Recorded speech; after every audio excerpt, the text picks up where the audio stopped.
నశించాలి ఈవీఎంలు, నశించాలి నశించాలి నశించాలి ఈవీఎంలు, నశించాలి నశించాలి నశించాలి ఈవీఎంలు, నశించాలి నశించాలి నశించాలి ఆధునిక మనుస్మృతి ఈవీఎంలు, నశించాలి నశించాలి నశించాలి ఆధునిక మనుస్మృతి ఈవీఎంలు, నశించాలి నశించాలి. జైముల్ నివాసి ఈరోజు మెట్పల్లి పట్టణంలో పూలే విగ్రహం దగ్గర మనుస్మృతి దహనం చేయడం జరుగుతుంది.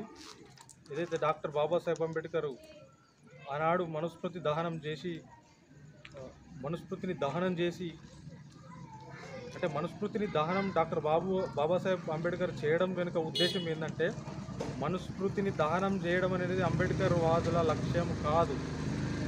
ఇంకొక గ్రంథాన్ని కాల్చడం అనేది గ్రంథాలను కాల్చడం అనేది అంబేద్కర్ వాదుల లక్ష్యం కాదు.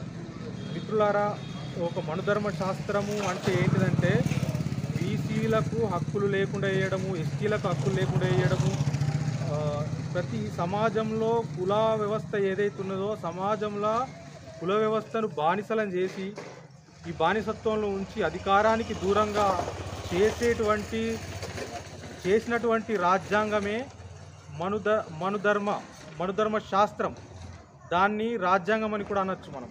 ఎందుకంటే భారత రాజ్యాంగం లేనప్పుడు మనుధర్మ శాస్త్రం అనేది అమలులో ఉండే దానికి తగ్గట్టుగానే మనము చరిత్ర అంటే ఒక చరిత్రను అధ్యయనం చేసినప్పుడు అంతే వర్ణ వ్యవస్థ అదే కుల వ్యవస్థ మనకు కనబడుతూ ఉన్నది. కులం ఎట్లెట్లా పైకి వేయన కొద్దీ అట్లట్లా స్వేచ్ఛ ఉన్నది. దాన్ని మనుధర్మ శాస్త్రము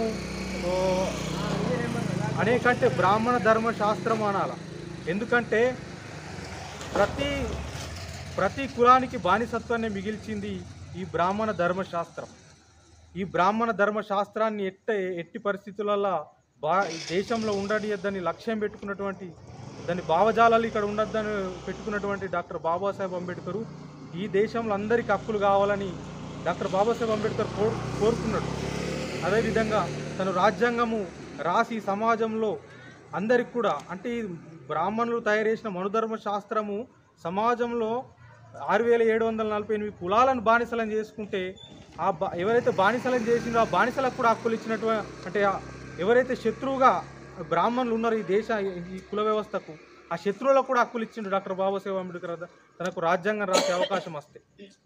అదేవిధంగా ఇలా మనుస్మృతి అనేది అప్పుడు దాన్ని భారత రాజ్యాంగం రావడంతో మనుధర్మ శాస్త్రం అనేది లేకుండా అయిపోయింది. తర్వాత ఇలా మళ్ళా భారత రాజ్యాంగం వచ్చింది, మనుధర్మ శాస్త్రం పోతే అధికారము బీసీలకు దొరికింది, ఎస్టీలకు దొరికింది, అందరికీ అన్ని కులాలకు సంబంధించిన వాళ్ళు కూడా అధికారం వైపు వస్తున్నారని చెప్పేసి మళ్ళా బ్రాహ్మణులు కుట్ర వేసి ఆధునిక మనుస్మృతిని నిర్మాణం చేశారు. ఆధునిక మనుస్మృతి అంటే ఏంటిది? EVM electronic voting machine. అంటే మేము ఇక్కడ మనుధర్మ శాస్త్రాన్నే దహనం చేస్తున్నామని చెప్పినాము. ఈవీఎంస్ ఇక్కడ మనుధర్మ శాస్త్రానికి సంబంధించిన కనబడకుండా మనకు ఈవీఎంస్ కనబడుతున్నాయి. ఈవీఎంస్ మనోళ్ళు ఇక్కడ పట్టుకొని కనబడుతున్నారు. అంటే ఈవీఎంస్ దహనం చేయడం అంటే ఏంటిదంటే ఇది బాంసెప్ జాతీయ అధ్యక్షుడు వామన మిశ్రం గారు ఏమన్నారంటే ఈవీఎంలు అనేటి ఆధునిక మనుస్మృతులు అన్నారు.